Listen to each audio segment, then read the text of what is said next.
We'll call the recommending meeting to order. Are we in compliance with the open meeting law? Yes, we are. Okay. There we go. Then we are? Yeah. Okay, great. Then we will move to the first line item of business.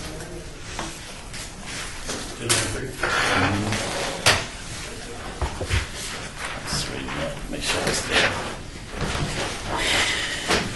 Bill number 2015-99. This is an abeyance item for a possible annexation. 56220. The property location is 1527 Shadow Mountain Place. This is petitioned by John Manchester, and the acreage is 0.52 acres, zoned RE and county and RE equivalent in the city of Las Vegas. And this is sponsored by Councilman Ricky Y.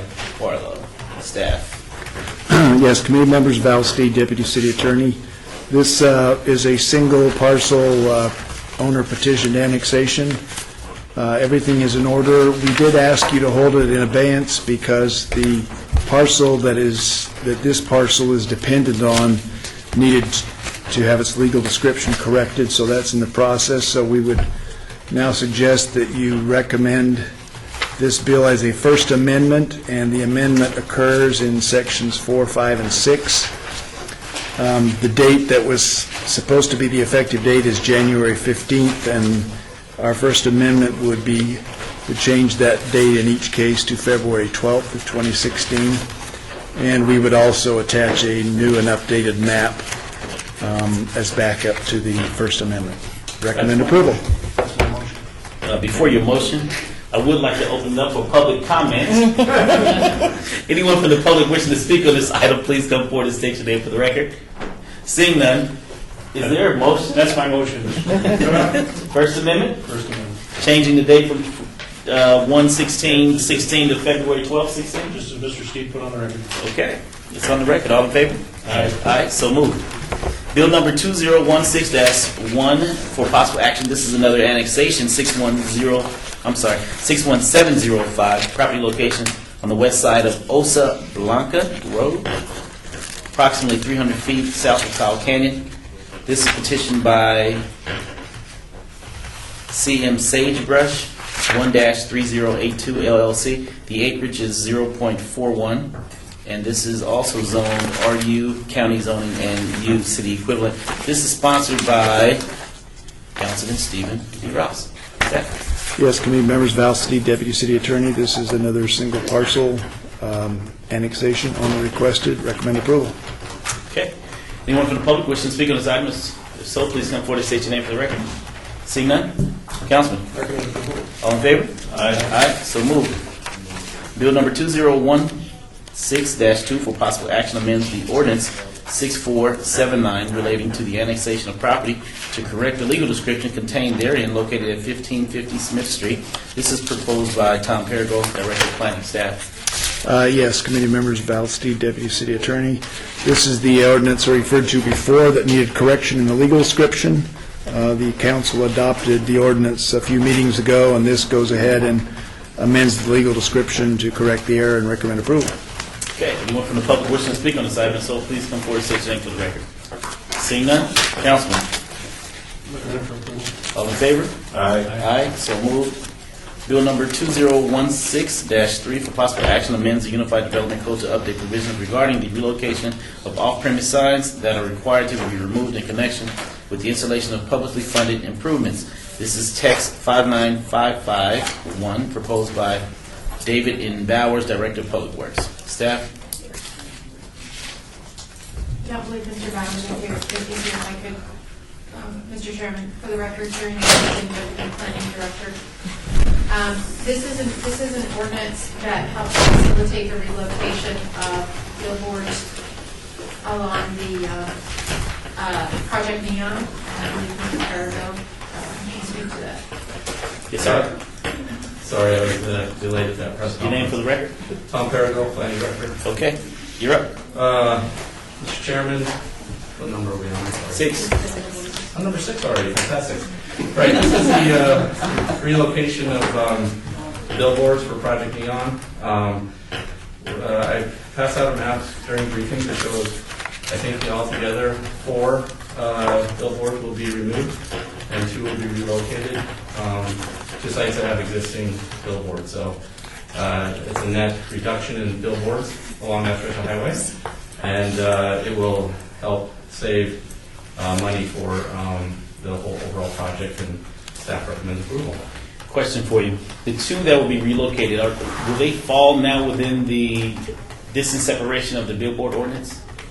This ordinance will make those appropriate, yes, they will. They will fall within the distance separation. So they will be grandfathered into Yes, the separation. yes, Okay. yes. That's what this ordinance does. Okay. It puts them within that appropriate distance separation, and they're in. Okay, then maybe I should rephrase my question. Okay.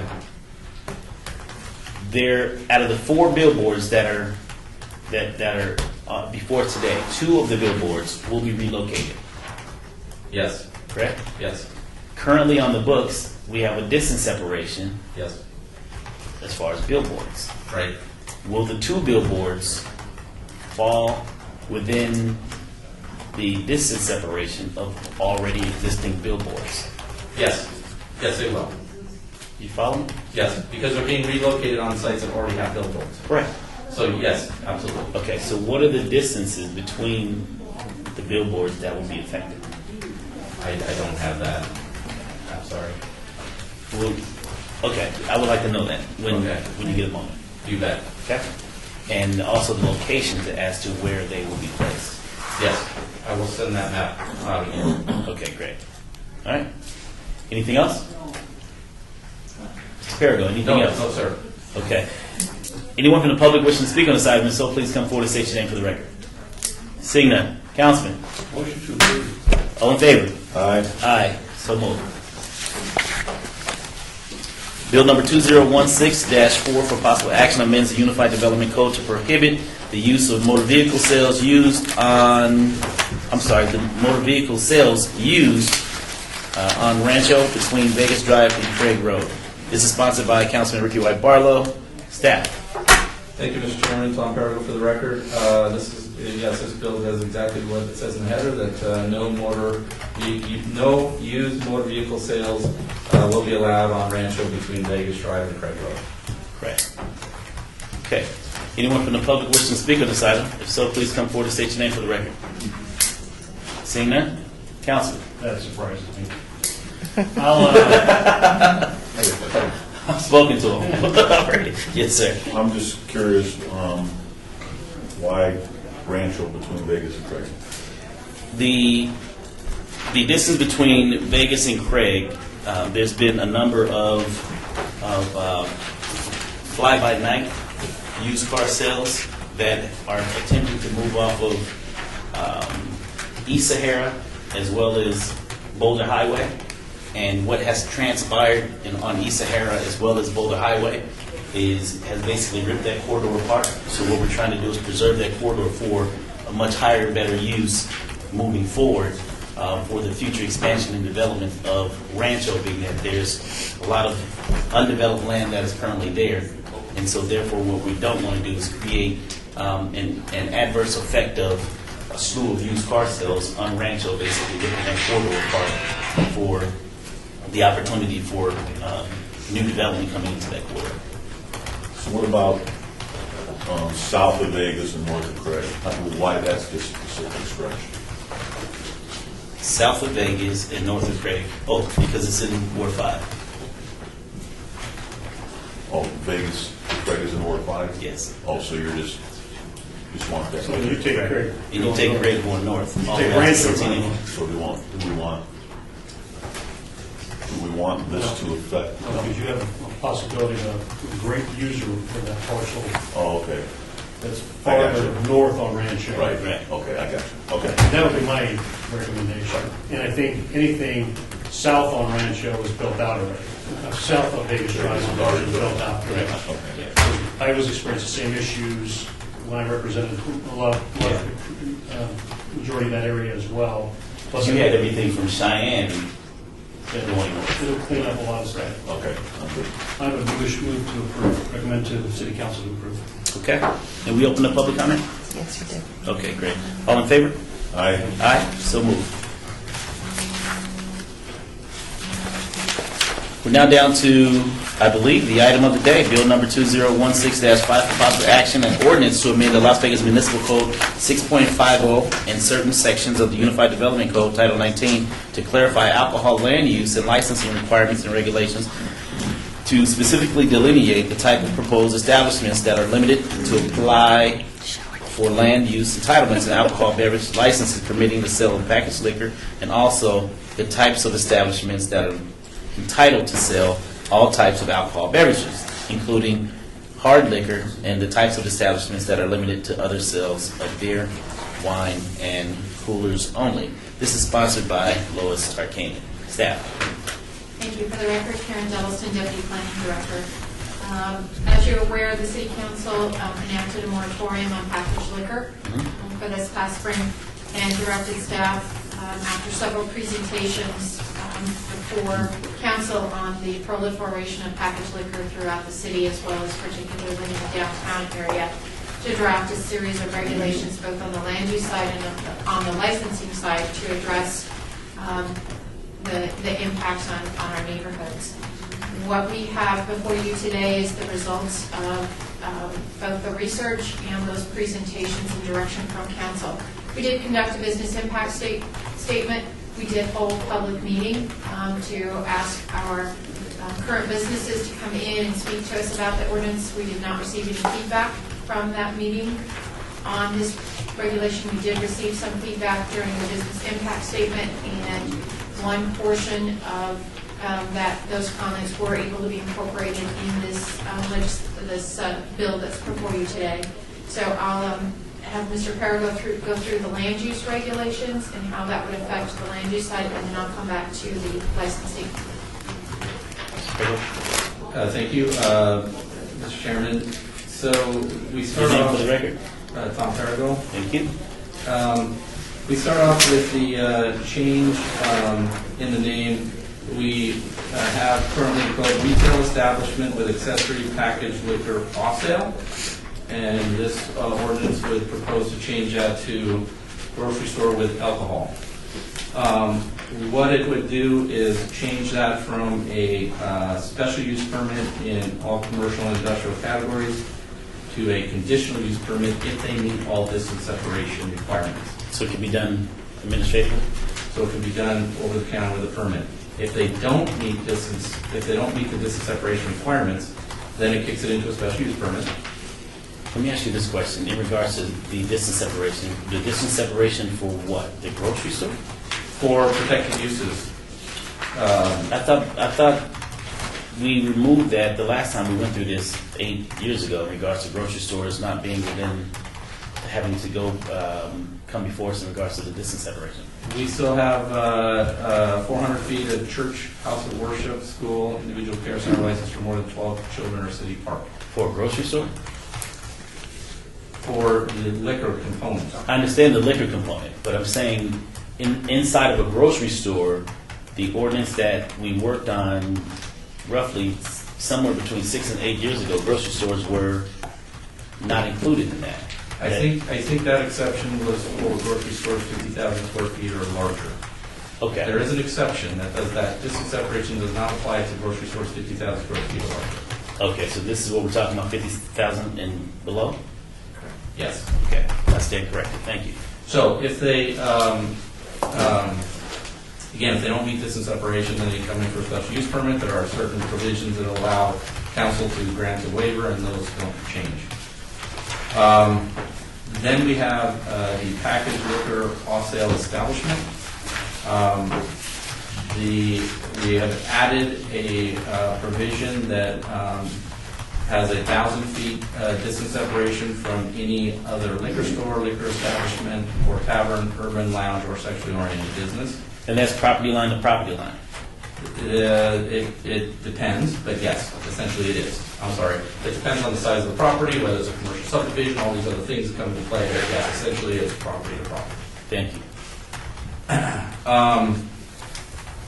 Now, what's also of note is in the packaged liquor off-sale establishment, it only applies to certain types of business license permits in Title 6. And so I will kick it over to Ms. Dudley to explain that part of it. I'm sorry, one more thing, this does eliminate those uses from being located adjacent to a pedestrian mall. Remember, we had the language within the last couple of years that had exceptions for 12,000 square feet or larger, all that other stuff. This just eliminates these uses from property adjacent to a pedestrian mall. So we can strike the 12,000 square foot within the pedestrian mall, so that would go away. That goes away. Okay.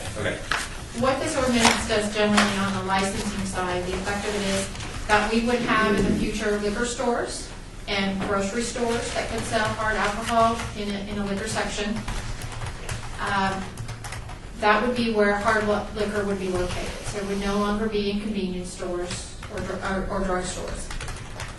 Convenience stores and drugstores, and the drugstore does have a specific definition where they have to have a pharmacist, they have to be on duty and open there, would be beer and wine locations. Let me ask you this question. Will this ordinance, to my understanding, and just point of clarification, in C-stores, liquor would no longer be allowed? In the future, yes. In the future, This does not yes. this does not have a clause where we would amortize out those current locations. So it will continue to Right. be available where it's available now and it's been approved. It would just be going forward, a liquor store or Just- full liquor would be a liquor store or grocery store. Convenience stores, drug stores, those smaller locations, But not C-stores? correct, would be beer and wine. Because in the county, and I just found this out, and I had no idea that it existed, but absolutely no C-stores have liquor sales whatsoever We are the only entity in Southern Nevada that has hard liquor in inside the convenience C-stores. stores. Wow. That surprised me. Okay. Which is one of the reasons that we have so many, when you look at those Yeah. maps, that are limited, that our saturation is such, is because of those convenience I'll stores. make this comment. I can already see a prospective applicant coming into our office and saying, we need to change this because my C-store is not allowed to sell liquor, but my competitor down the street is, and it's an unfair advantage for them. So just be prepared for that. And also, the drugstores on Las Vegas Boulevard are changing their business model. They no longer want to have a pharmacist. They want to be a liquor store, not a pharmacy. So that's a trend we're seeing in this industry that we need to be cognizant of. So I just want to put that out there on the record. The other change on the licensing side is currently hotel gift shops. If it is owned by the hotel, they, for their patrons and guests, they may have 50 square feet in their gift shop of hard alcohol, so they can do the minis or whatever for their guests. Now, when you say owned by the hotel, because I understand that some hotels lease out that section of the business. So when you say it has to be owned by the hotel, what does that really mean? That is currently, it's a hotel-owned gift shop. Some of the feedback we received during the business impact process was that even if it's leased out, that it should be limited to 50 square feet, because hotels can also do mini bars in rooms. So this proposal before you today does reflect that feedback that we did receive during the business impact and limits both a hotel-owned gift shop and a hotel-leased gift shop to 50 square feet within the hotel. Total. So we wouldn't have full package liquor stores within hotels. So when we talk about the 50 square feet, is that aerial or It because is you retail. also have the Retail the- floor the space vertical- going the vertical out, yes, so component. they could have several shelves. Okay, but as far as the floor space, Floor no more than space. 50 square feet of floor space, Correct, and they can take advantage of the air.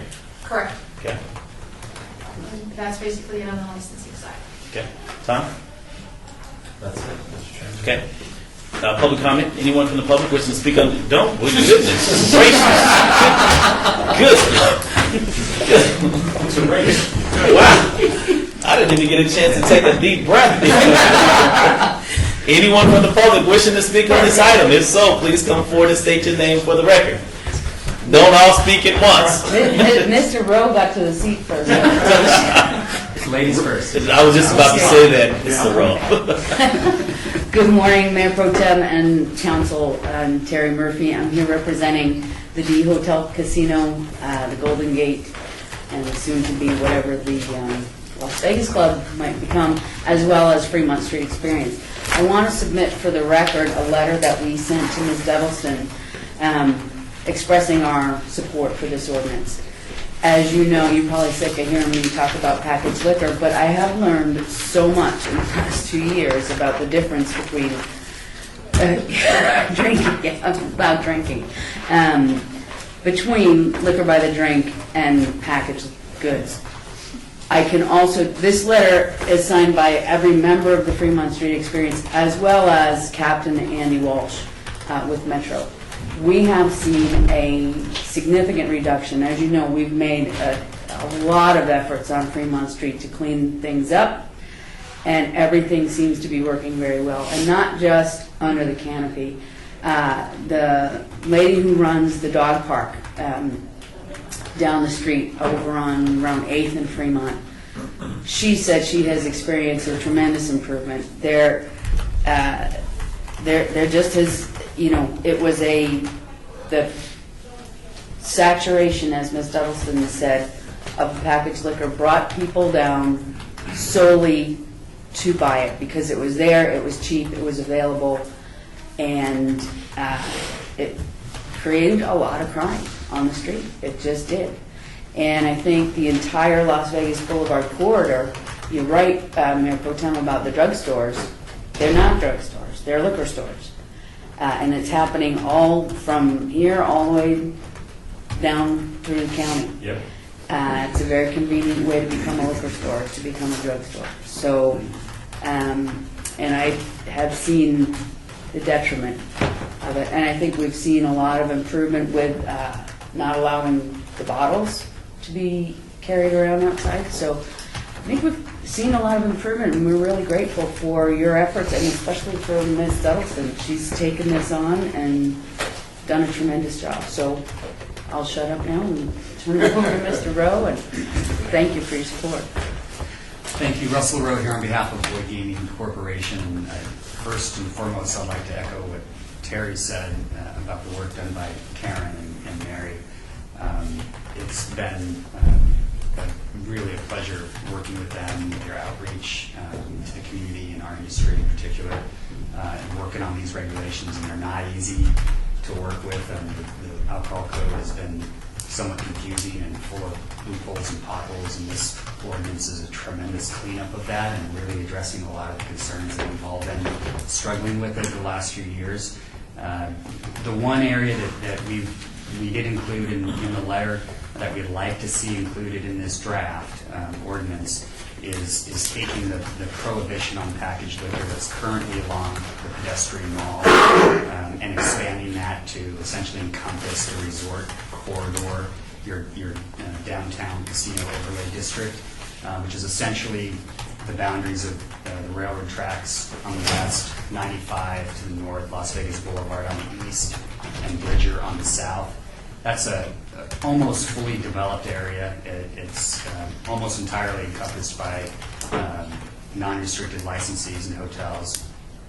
The success of the prohibition on the pedestrian mall, now that we've been able to have some time to see that implemented and the impacts of that, we would like to see expanded and continue that prohibition to protect the resort corridor, both from packaged liquor and off-sale alcohol. I think it's the right time to do it. We've seen the results that have occurred on the pedestrian mall. We have non-restricted licensees operating beyond the boundaries of the pedestrian mall and your casino overlay district within those boundaries.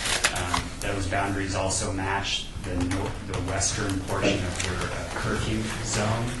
So it makes tremendous sense. We think it's the right time to do it. And it's the right thing to do in terms of, I think we all agree that we don't want to see more of these types of establishments and off-sale alcohol in a concentrated tourist corridor. And we also want to promote further investment in continued investment in this area, like you're beginning to see with Boyd Gaming's reinvestment in the Cal and all the work that Derek Stevens is doing on his properties is tremendous to see, and we want to see more of that. We think the time is right to put this in place and really protect the area. Thank you. Bill Noonan, Senior Vice President of Boyd Gaming Corporation, and also Vice Chairman of the Nevada Resort Association. I also want to echo what my counterparts have said today. Karen and Mary have been great to work with. They've reached out to us in all the great public policy way in which you can to create such a comprehensive change to an ordinance. We couldn't have had better communication with the staff. It's been phenomenal. We're also, as a Nevada Resort Association, and also a company that has properties both in the city and in the county, we're also concerned about what's taking place out on the Strip with what are quasi drugstores and are now becoming giant liquor stores. We're very concerned as a Nevada Resort Association, and we're in conversations with the county on that very issue because we see the same thing becoming a major problem. We also want to address the fact that this overlay district, what we're concerned about is by not enlarging the district, we will then have these facilities open up right on the fringes. And that then is almost counterintuitive to what we're trying to accomplish with this ordinance. So we would certainly ask you to at least use your own overlay map, use that district as a good boundary for establishing the parameters of the ordinance. So we want to thank you for a lot of hard work. We hear from our customers that visit Main Street Station, Fremont, and Cal that it is getting better. We hear from Metro that we talk to all the time. They say it's getting better. So all the work that we're doing is obviously having a positive impact. So thank you in advance for your efforts to help us. Okay. And so, Karen and Tom, the question has come up as to allowing the boundary to coincide with the downtown overlay gaming. Is that something, and maybe Val, I should be asking you this question as well, is that something that we can add to this, or is that something that we would have to bring back in a separate ordinance or an amendment, or do we hold this until that's able to be placed as far as a part of what we're doing? Help me understand how to address the question that came from Mr. Rowe. Val Steed, Deputy City Attorney. The expansion would certainly be within the scope of the subject and the title of the ordinance.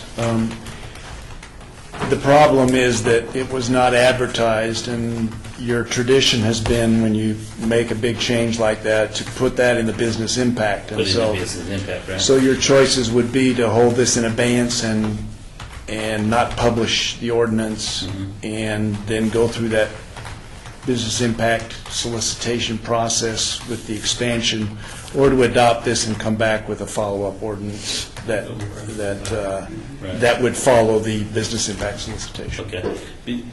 Because my thought is there's so much work that has gone into this already, and for us to pause, I guess we could do that, but it will probably be best if, in fact, we brought some formal amendment or adjustment or whatever the terminology may be in the future to bring that additional piece as far as the gaming overlay piece back to tie it into the ordinance. And so that would at least be my thought for now. Allow me to open up public comment and close it out, and then we'll have further conversation. Is there anyone else wishing to speak on this item from the public? If so, please come forward and state your name for the record. Okay, seeing that. You all don't have to leave. And you'll still have an opportunity to talk to us. I just wanted to make sure that there's no one else here. So, Councilman. I'd actually feel comfortable moving this on to the city council's recommendation for approval, and then we can come back and amend this. That way, we get this out there, it's done, and we have the study, because there's probably not going to be a business impact study done on it. But Mr. Rowe, with your permission, Mr. Chairman, if I may ask, Mr. Rowe, would you tell us those boundaries again? 95 to the north. Well, we have it. It's I just need a picture of my head. Yes, 95 to the north, Russell Road for the record, 95 to the north, Las Vegas Boulevard to the east, Bridger to the south, railroad tracks to the... I think my question just on the other side of Union Plaza? Yes. Okay. I think my concern is this. why would you stop to the east at the boulevard and not include, go even farther east to protect those areas? I mean, Ms. Murphy already said that the dog owner down the street there on, it's 8th and 9th Street, isn't it? Have been affected in a positive way from the things we've already done. So I wonder if we have a bigger conversation in that regard. So I'm just throwing that out there. But I'm ready to move this motion forward or this item forward and be done with it to City Council. Okay. Public comment is closed. Thank you all so very much. Is there a motion on the floor? Move for approval. All in favor? Aye. Aye. So moved. All right.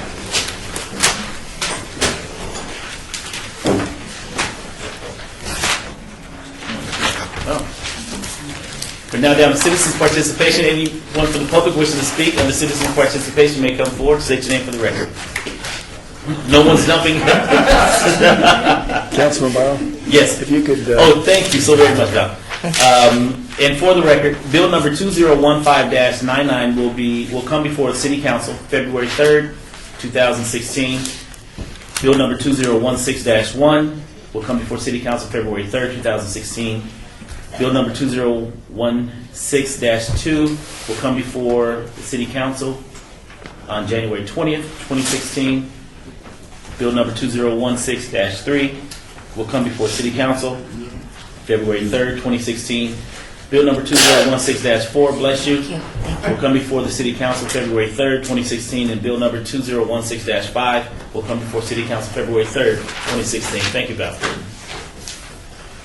Entertain a motion to get out of here, please. Motion to adjourn. All in favor? Aye. So moved. Thank you all. I think by virtue Good, of that, you need to say. Make care.